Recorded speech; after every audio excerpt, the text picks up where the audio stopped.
오늘 본문의 배경은 이스라엘 백성들이 광야에 머물러 있을 때였습니다. 이제 광야 40년을 마무리하고 요단강 건너가면 약속의 땅, 젖과 꿀이 흐른다는 가나안 땅이 기다리고 있었습니다. 그 백성들을 앞에 두고 모세가 마지막 설교를 하는데 그게 전체적인 신명기의 내용입니다. 모세의 고별 설교라 할 수 있고 모세의 유언과도 같은 내용이라 할 수 있습니다. 신명기의 전체적인 내용 가운데 오늘 11장 일부분을 읽었습니다만 이 내용은 모세 설교의 핵심이라고 할 수 있습니다.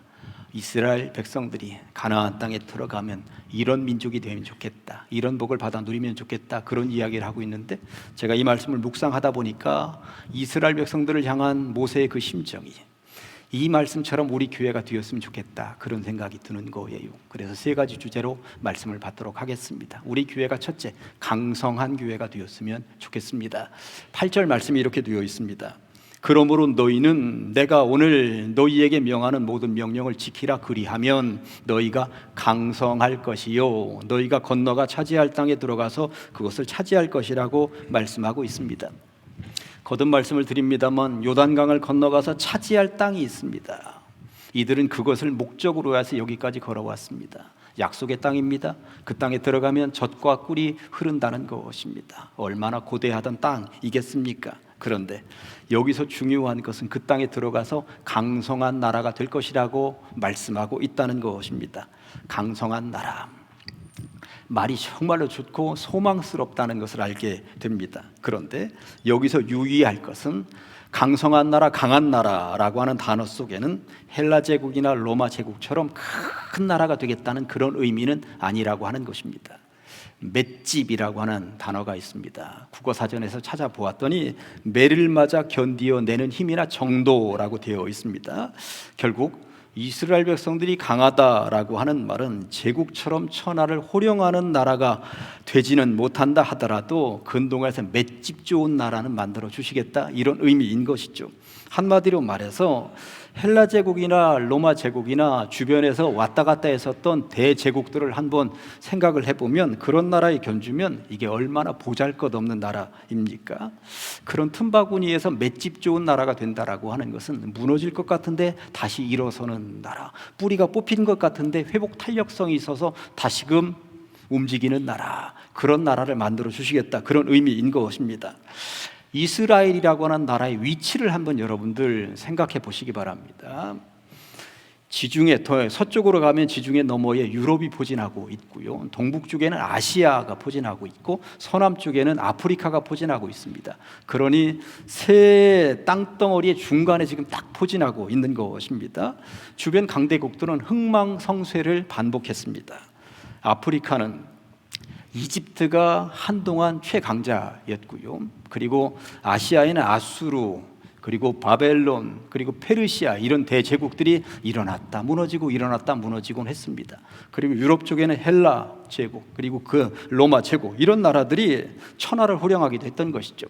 그런 나라들의 틈바구니에서 이스라엘은 너무나도 약자였습니다. 그런데 결론적으로 말씀드리면 강대국들이 한때는 강대국이었는지 몰라도 다 나중에 무너지더라는 것입니다. 강대국들은 흥망성쇠를 반복했다는 것입니다. 그런데 근동에서 최약체였던 이스라엘은 끝까지 살아남았다고 하는 것이죠.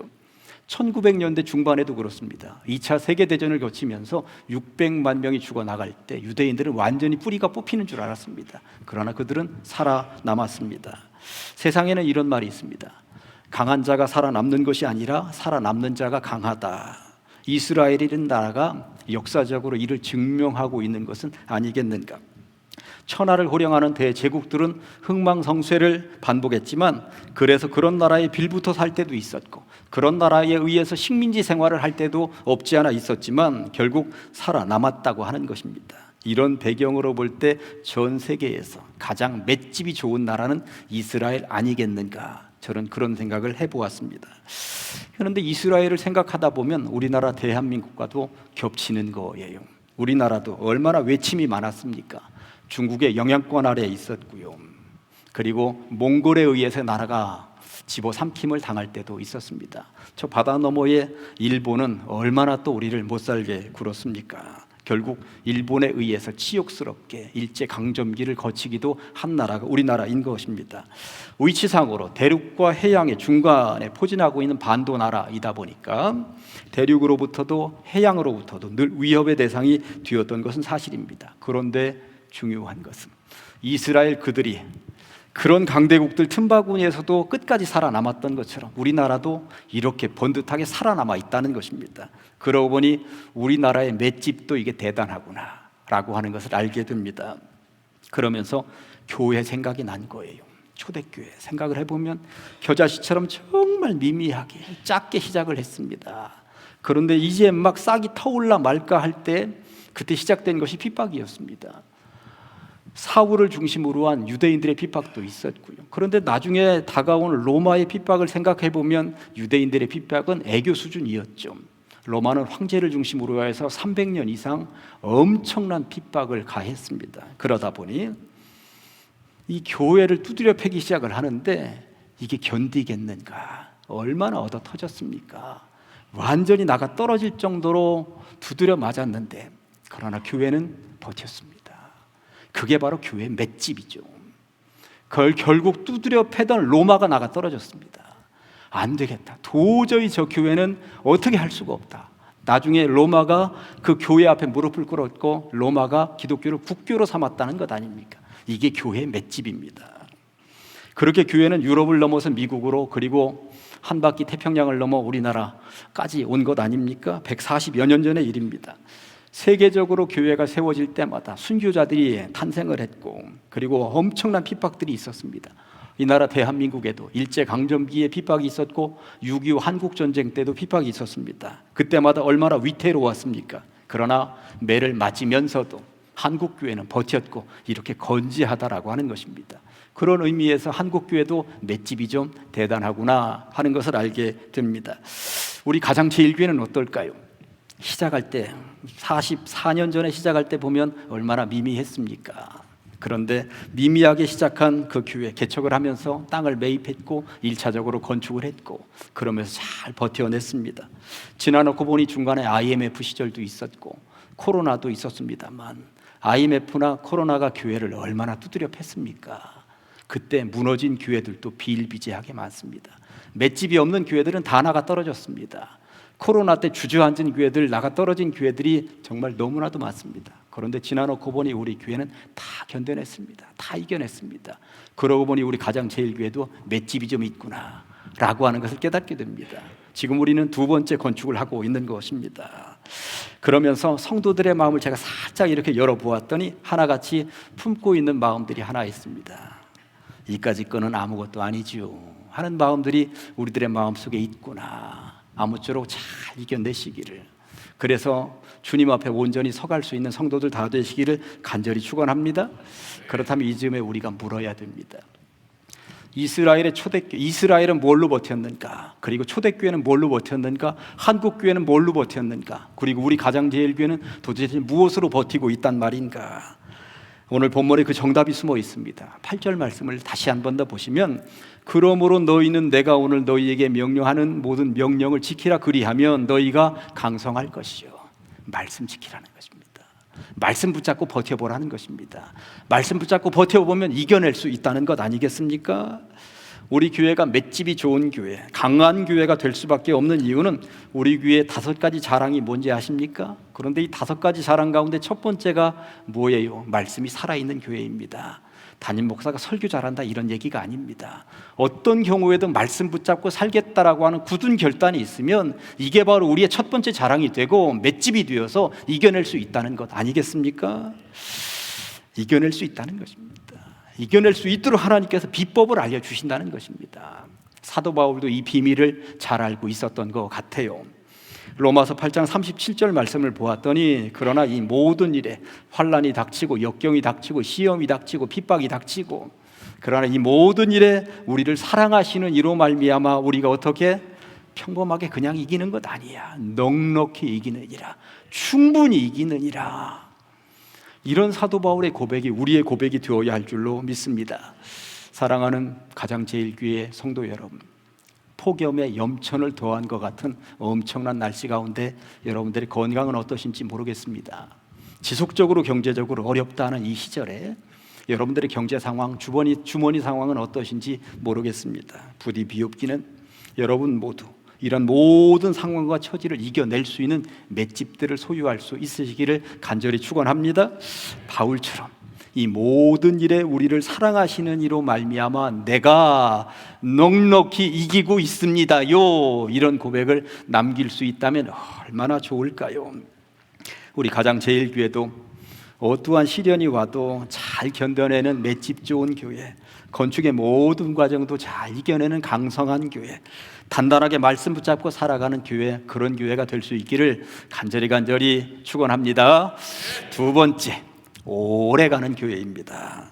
세상에는 반짝 스타들이 있어요. 노래 한 곡 히트시켜서 두 번째는 어떤 곡을 내세울까 하고 기대감이 있었는데 전혀 나타나지 않는 가수들이 있습니다.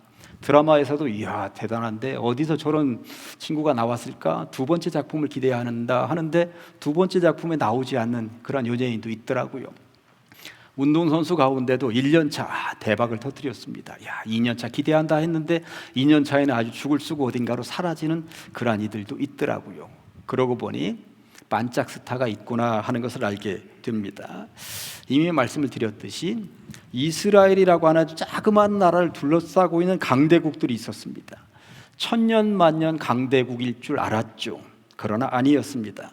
아프리카의 강대국, 한때 강대국이었던 이집트를 오늘날도 강대국이라고 하는 경우는 없습니다. 아시아에 있었던 아수르나 바벨론 같은 경우는 한때 대제국을 형성했다더라 역사책에 그 이름만 남아있을 뿐입니다. 페르시아라고 하는 나라는 한때 엄청난 강대국이었지만 오늘날은 이란이라고 하는 나라로 쪼그러들어 있습니다. 유럽에서 대제국을 형성했었던 헬라는 그리스라는 나라로, 로마는 이탈리아 반도 안에 그렇게 쪼그라들어 있다는 것입니다. 제국의 명성이 천년 만년 갈 줄 알았지만 그렇지 않구나. 근현대에 와서 영국은 전 세계 해가 지지 않는 나라를 형성했다 하지만 오늘날 보니까 쪼그라들어서 그 섬 안에 갇혀 있습니다. 스페인도 남아메리카를 중심으로 해서 호령하면서 살았는지 모르지만 지금은 유럽의 그 끄트머리 나라 거기만 있습니다. 일본은 또 어떻습니까? 아시아를 다 집어삼키고 미국을 향한다 그러더니 지금 그 열도 안에 지금 갇혀져 있습니다. 더 이상 어딘가로 넘어서지 못했더라라고 하는 것입니다.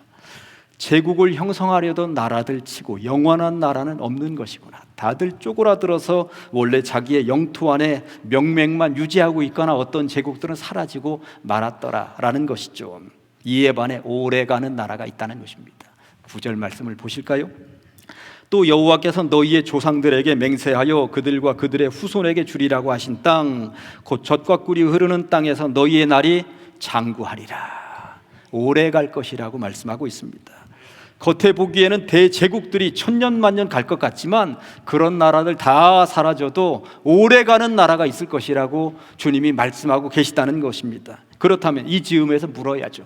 어떤 나라가 오래간단 말인가? 아까 8절 앞부분 읽으셨죠? 그러므로 너희는 내가 오늘 너희에게 명하는 모든 명령을 지키라. 그리하면 너희가 강성할 것이요 한 다음에 그렇게 말씀을 지키는 나라가 첫 번째는 강성하지만 두 번째 장구할 것이다. 그러니 강성과 장구를 합치면 그냥 우리나라 말로 하면 사자성어로 승승장구를 할 수 있는 것입니다. 하나님의 말씀 앞에 제대로 서 있고 그 말씀 붙잡고 살아가는 민족이라면 강성하고 장구할 것이다. 승승장구하는 나라로 만들어 줄 것이라고 약속하신 것입니다. 신약시대에 가장 잘 나가는 교회 하나를 꼽으라면 에베소 교회를 꼽을 수 있습니다. 사도 바울이 3차 전도 여행을 하면서 튀르키예 지역의 서남쪽에 있는 항구 도시에 개척을 했죠. 그러면서 얼마나 불일 듯이 일어나는지 오늘날 우리말로 하면 대형교회를 이루었습니다. 대형교회를, 에베소 교회가. 그랬던 교회에 요한이 편지를 써 보내는데 요한계시록 2장 4절 말씀 보니까 그러나 너를, 에베소 교회를 책망할 것이 있나니 너의 처음 사랑을 버렸느니라. 이게 어쩐 일이냐. 처음에 교회가 개척하고 불일찍 일어날 때만 해도 그렇게 사랑이 뜨겁더니 이게 어쩐 일이야. 사도 바울이 개척할 때와 사도 요한이 지금 편지를 써보낼 때 사이가 몇 년 차이인지는 정확하게는 알려져 있지 않습니다만, 한때 너무나도 뜨거웠고 한때 그렇게도 불일 듯이 일어나서 부흥했고, 근동에서 모든 교회들이 에베소 교회 같아야지 따를 만한 모델이 되었던 교회인데 처음 사랑이 싸늘하게 식어졌다는 것입니다. 교만해졌다는 것이죠. 성도들 가운데 이런 말 하는 성도들이 있습니다. 저도 한때는 참 뜨거웠지요. 저도 산에 가서 소나무 몇 개 뽑은 적이 있었습니다.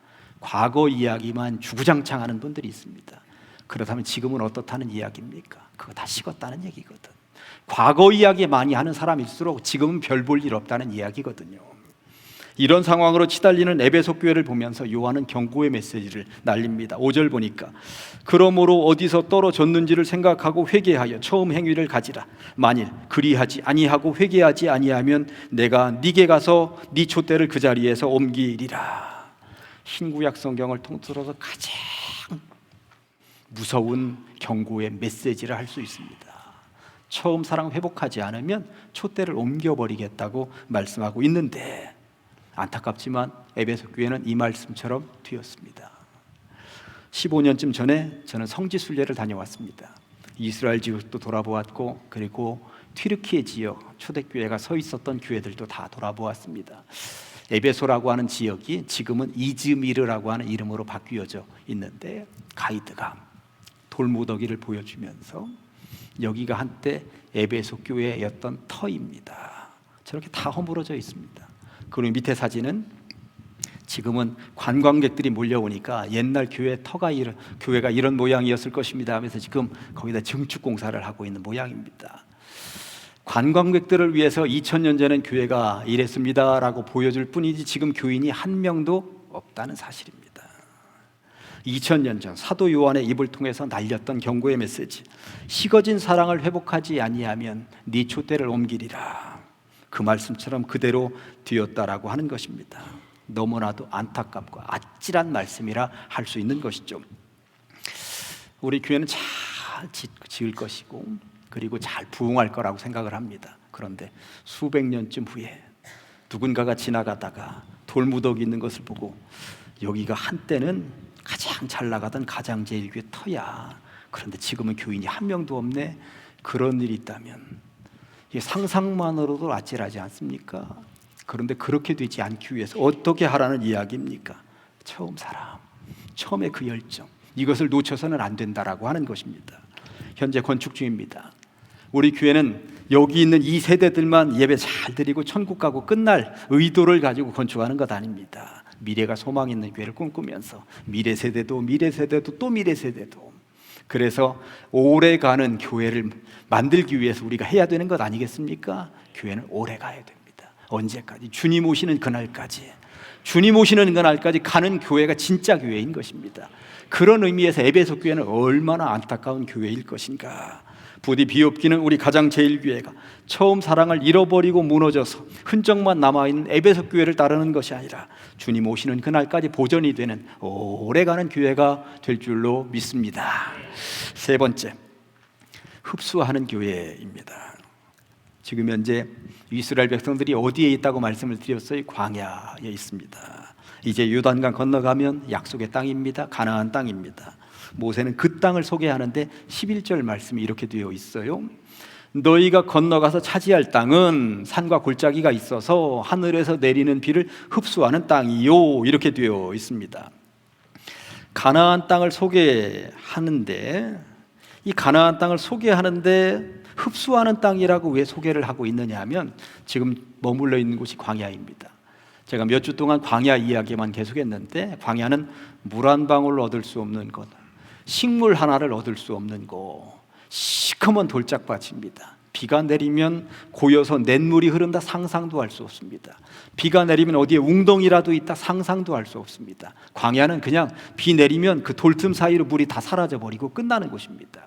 그런 삶을 40년 살아왔는데, 이제 가나안 땅에 들어가면 비가 내리면 산과 골짜기가 있어서 물이 고이기도 하고 물이 흐르기도 하고 그런 생명이 흐르는 그런 땅이다라고 하는 것입니다. 흡수하는 땅이다, 그런 이야기를 하고 있는 것이죠. 제가 성도를 둘로 나눌 수 있다고 언젠가 말씀을 드렸습니다. 하나는 방방교인이고 하나는 스펀지 교인이라고. 방방교인은 찬양도 퉁겨내고 기도도 퉁겨내고 설교 시간에 말씀도 퉁겨냅니다. 방방 퉁겨내죠. 그런데 스펀지 교인은 찬양도 받아들이고 기도도 그냥 내 것이 되는 것이고 말씀도 내 것으로 받아들입니다. 스펀지 교인입니다. 식당을 가보면 이게 방방 식당이 있더라고요. 맛있는 것 같은데 불친절해. 다시는 오고 싶지 않아. 그런데 맛도 있고 아주 친절하고 아주 스펀지 같아. 다시 한 번 더 오고 싶다는 생각이 들죠. 교회도 마찬가지입니다. 방방 같은 교회가 있다는 거예요. 가서 보면 다시는 오고 싶지 않지. 그런데 우리 교회는 스펀지 같은 교회인 줄로 믿습니다.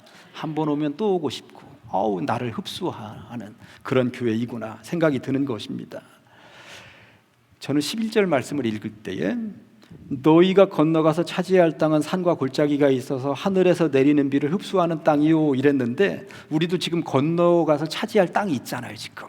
그래서 저는 이 말씀을 이렇게, 너희가 건너가서 예배할 새 성전은 성령과 은혜가 충만해서 누가 오든지 그를 흡수하는 스펀지 같은 교회요.